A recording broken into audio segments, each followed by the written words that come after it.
আরে বেটা কি হয়েছে? আরে কানা বুড়ো, তোর জন্য তো সবাই তো আমার সঙ্গে মজা নেয় রে। সবাই তো আমাকে এটাই বলে কানা বুড়োর ছেলে। আরে বেটা তুই আমাকে মাফ করে দে, আমি তো আজকের পর থেকে এখানে থাকবোই না, আমি তো চলে যাবো।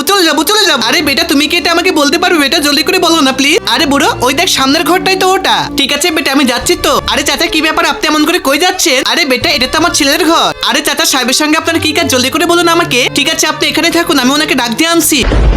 আরে মালিক, বাইরে আপনার বাবা আসছে। আরে এই বুড়ো এখানে কি করতে আসছে? ওই কানা বুড়োটাকে এখান থেকে বের করে দে ঘাট ধাক্কা দিয়ে। ঠিক আছে মালিক, আমি এখনই দিচ্ছি মালিক। এই বুড়ো এখান থেকে চলে যা, মালিক তো আমাকে অনেক বকা দিয়েছে। আরে বেটা তুমি আমাকে একটা কাজ করে দাও, এই লেটারটাকে তোমার মালিককে দিয়ে আসে বেটা, জলদি করে। তুমি তোমার মালিককে বলো সময় হলে এটা জলদি করে পড়ে ফেলতে।